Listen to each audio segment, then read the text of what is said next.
오늘의 10분 말씀. 마가복음 7장 24절로 37절입니다. 바로 전 본문에서 예수님은 유대 공동체 안에 엄청난 큰 파장을 일으키셨습니다. 그것은 바로 그가 선포한 모든 음식이 다 깨끗하다입니다. 이 선언은 유대 율법의 부정함과 정결함의 그 기준을 뒤흔드는 것이었습니다.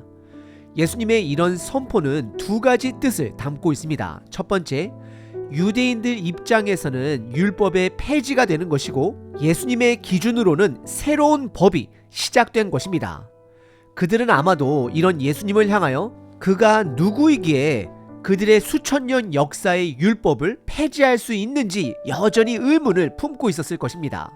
그리고 두 번째는 예수님은 새로운 성전됨으로 하나님 나라를 새롭게 시작하셨음을 드러내십니다.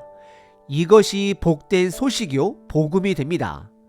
예수님은 율법을 새롭게 해석할 자격과 바꿀 권한 모두 다 가지신 분 되십니다.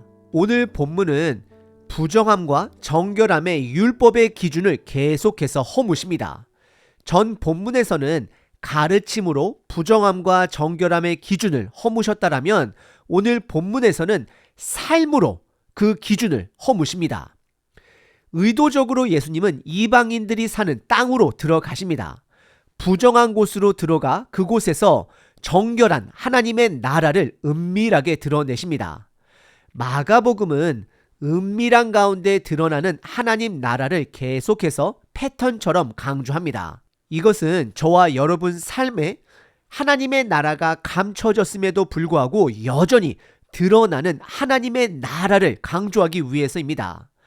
그분의 나라는 믿음으로만 볼 수 있습니다. 믿음이 있는 자들은 그분의 나라를 실제적으로 경험하게 될 것입니다.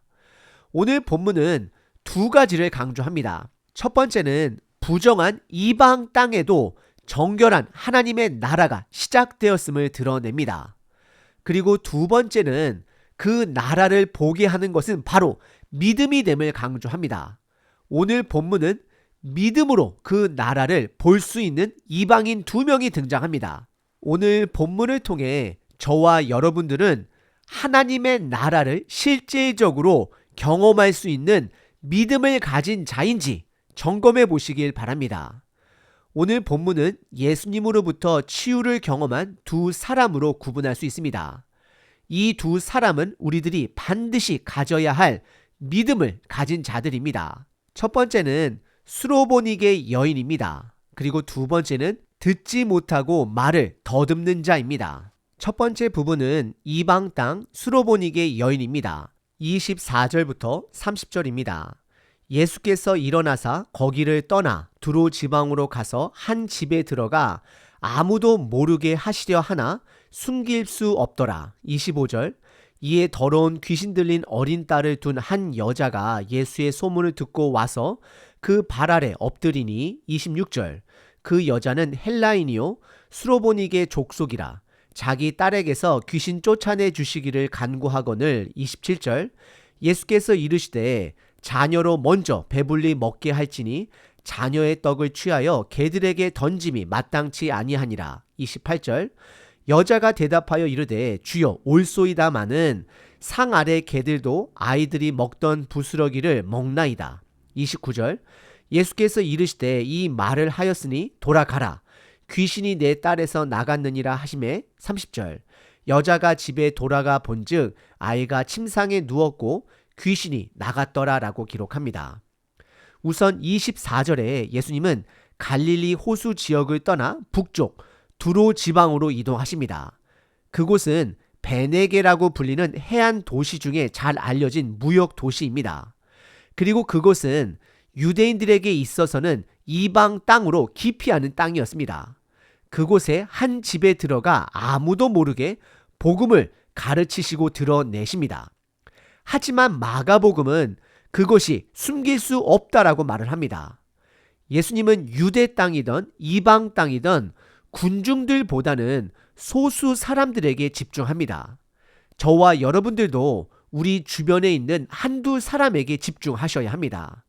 지금 현대교회의 문제점이라고 말한다면 균형을 잃은 것이 아닌가라고 생각해 볼 수 있습니다. 평일날 다른 가정들의 1대1 만남보다는 주일에 큰 예배에 더욱더 많이 집중합니다. 그리고 1대1과 같은 소그룹의 만남보다는 큰 이벤트에 집중합니다. 하지만 예수님은 군중들에게도 복음을 드러내시지만 더 집중하시는 것은 제자들 한 가정입니다. 그리고 예수님은 아무도 모르게 소수의 사람들에게 집중하십니다. 하지만 복음은 숨길 수 있는 것이 아닙니다. 이것이 바로 복음의 비밀입니다. 그러자 25절에 어느 한 여인이 예수님의 소문을 듣고 그 집에 찾아옵니다. 그녀는 귀신 들린 딸을 둔 어머니입니다. 율법의 기준으로 보면 부정한 자들 중에 부정한 자가 됩니다. 이방 땅에 귀신 들린 자로서 가장 부정한 자가 되는 것입니다. 그녀는 예수님 발 아래에 엎드린다라고 마가복음은 기록합니다. 이것은 그녀의 겸손과 절박함을 강조합니다. 그리고 26절은 그녀에 대해 보다 정확한 설명을 합니다. 그녀는 헬라인입니다. 수로보니게 족속의 로마 사람입니다. 멸망을 당한 아수르 지역의 여인인 것입니다. 그녀는 예수님께 자신 딸에게 있는 귀신을 쫓아내달라 간청합니다. 하지만 27절에 예수님의 반응은 우리들의 예상을 뒤엎습니다. 성경에서 예수님이 하신 말씀 중에 가장 혹독하고 잔인한 말씀으로 여겨집니다. 그것은 그녀에게 자녀로 먼저 배불리 먹게 할지니 자녀의 떡을 개들에게 던짐이 마땅치 않다라고 말씀하십니다. 그녀는 예수님의 이 말씀이 무엇인지를 분명하게 이해했습니다. 단어 하나하나 살펴보면 예수님이 말씀하신 자녀는 이스라엘입니다. 그리고 개는 이방인들입니다. 그리고 유대인들은 이방인들을 향하여 개라는 단어를 대명사처럼 사용하였습니다. 그리고 떡은 바로 복을 이야기합니다.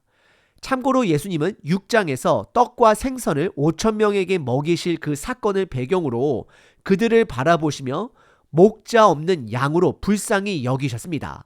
그래서 그들을 먹이신 것입니다. 바로 이런 공급함은, 복은 그들에게는 주어지지 않았다라고 거친 말로 말씀하십니다. 예수님은 여인의 이런 가혹한 말을 분명하게 이해했습니다.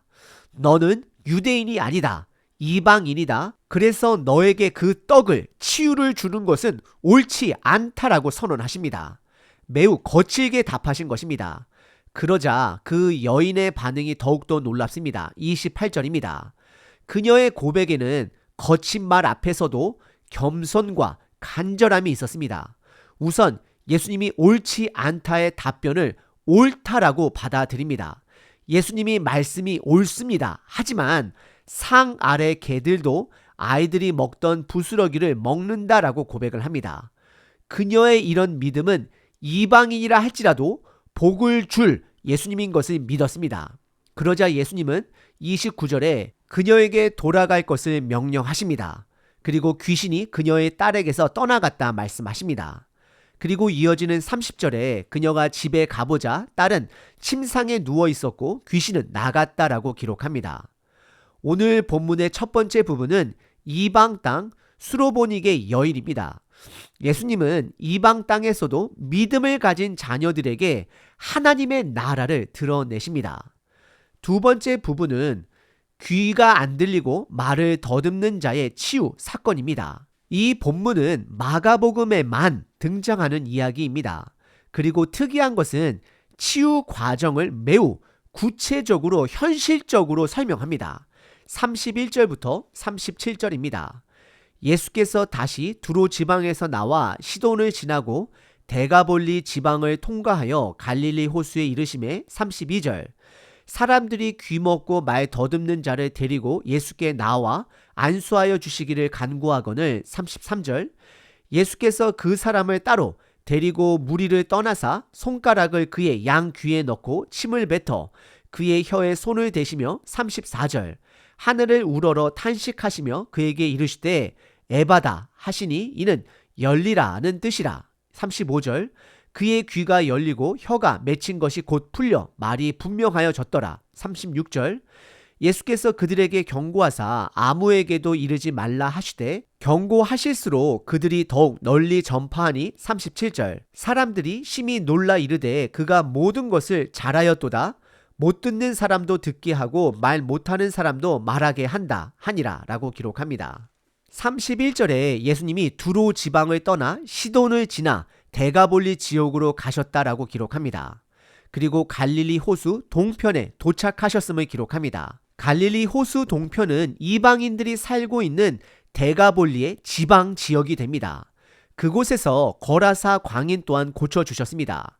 그러자 32절에 귀가 안 들리고 말을 더듬는 자를 예수님께 데리고 나옵니다. 그리고 안수해 주기를 간청합니다. 그러자 33절에 마가복음은 매우 구체적으로 그 치유 과정을 의도적으로 드러냅니다. 우선 33절에 예수님은 은밀하게 무리를 떠나 그를 데리고 나오십니다. 그리고 손가락으로 그의 양 귀에 넣고 침을 뱉어 그의 혀에 손을 대십니다. 지금 문화로 바라보면 매우 기괴합니다. 하지만 마가복음이 이렇게 구체적으로 기록하는 것에는 목적이 있습니다. 그것은 바로 하나님의 나라는 매우 구체적이고 실제적으로 경험할 수 있는 하나님의 나라가 됨을 드러내기 위해서입니다. 단지 소망하고 나중에 이루어질 것이 아니라는 것입니다. 이 땅에서도 반드시 구체적으로 현실적으로 경험되어진다라는 것입니다. 그리고 예수님은 34절에 하늘을 바라보시며 탄식하며 에바다 라고 외치십니다. 그리고 그 뜻은 아람어로 열리다 라는 뜻이 됨을 알려줍니다. 그러자 35절에 그의 귀가 열리고 혀가 풀려 온전히 말할 수 있게 되었다라고 기록을 합니다. 그리고 예수님은 주변에 있는 사람들에게 경고하사 아무에게도 이것을 알리지 말라 말씀하십니다. 하지만 마가복음은 이렇게 예수님께서 경고할수록 그것이 더욱 널리 전파됨을 말합니다. 그리고 37절에 구체적으로 전파되는 소식은 듣지 못하는 자가 듣게 되고 말 못하는 사람이 말하게 되었다라는 것입니다. 이것은 이사야서 35장에 그날이 되면 눈먼 자가 눈을 떠 보게 되고 듣지 못하는 자가 듣게 되며 걷지 못하는 자가 뛰게 될 것이 성취됨을 드러내는 기록입니다. 오늘 본문의 두 번째 부분은 듣지 못하고 말을 더듬는 이방인의 회복을 통해 이방 땅에서도 구체적으로 드러난 하나님의 나라를 말하고 있습니다. 예수님의 정결함과 부정함의 기준은 더 이상 율법이 아닙니다. 믿음입니다. 이 믿음은 관계적 단어입니다. 그래서 이방 땅에서 믿음이 있는 자는 다 치유함을 받게 되었습니다. 예수님과 관계를 시작하는 자들은 구원을 얻게 되는 것입니다. 딸이 귀신이 들려 예수님을 찾아온 여인은 어찌 보면 예수님으로부터 믿음을 테스트를 받은 것입니다. 그녀는 가혹한 예수님의 답변 앞에서도 끝까지 겸손하게 예수님을 신뢰했습니다. 우리들은 어찌 보면 수로보니게 이방 여인처럼 믿음 생활 가운데 낙담이 찾아올 때가 있습니다. 그 낙담은 오히려 외부의 핍박이 아닌 말씀으로 낙담이 되기도 합니다. 저의 고백을 나누자면 성경을 묵상하면 할수록 그리고 교회 믿음의 생활을 하면 할수록 이 땅에는 소망이 없다를 받아들이게 됩니다. 진정한 소망은 예수님의 두 번째 오심을 통해 완성된다라고 이해하게 됩니다. 그래서 최선은 다하지만 결과는 사실 기대하지 않는 저의 모습을 종종 발견합니다. 하지만 수로보니게 여인은 저와 여러분들을 도전합니다. 하나님의 나라는 이미 시작되었습니다. 그리고 듣지 못하고 말하지도 못하는 자를 구체적인 경험을 통해 치유해 주신 것처럼 하나님의 나라를 경험할 수 있음을 드러내십니다. 오늘 하루 수로보니게 여인처럼 포기하지 않는 믿음을 통해 치유함을 받은 들을 수 있고 말할 수 있게 된 자처럼 시작된 하나님의 나라를 삶에서 체험하시는 저와 여러분 되시길 바랍니다. 365일 기도문입니다. 이사야 12장 2절 3절 보라 하나님은 나의 구원이시라. 주 여호와는 나의 힘이시며 나의 노래시며 나의 구원이심이라. 그러므로 너희가 기쁨으로 구원의 우물들에서 물을 기르리로다. 하나님 아버지, 이 아침에 주님의 구원을 찬양합니다. 오늘 나의 삶과 상관없이 이미 주님의 나라가 시작되었음을 선포합니다. 내가 그 나라를 기쁨으로 누리며 하루를 시작합니다. 나의 기쁨은 짐이 가벼워지는 것에 있지 않습니다. 나의 즐거움은 내가 원하는 것을 갖는 것에 있지 않습니다. 이러한 사소한 것에 나의 행복과 기쁨을 걸지 말게 하소서. 나의 이미 영혼이 구원을 이루고 삶의 구원을 이루며 살고 있음을 선포합니다. 이것이 나의 참된 기쁨 되게 하소서. 오늘도 나의 갈증을 채우는 것이 돈이 아님을 선포합니다. 나의 모든 갈증은 나를 구원하신 그리고 하나님의 나라를 시작하신 그 복음에 있음을 선포합니다. 여호와 하나님만이 나의 구원이시며 기쁨됨을 고백합니다. 예수 그리스도의 이름으로 기도합니다. 아멘. 항상 기뻐하라. 쉬지 말고 기도하라. 범사에 감사하라.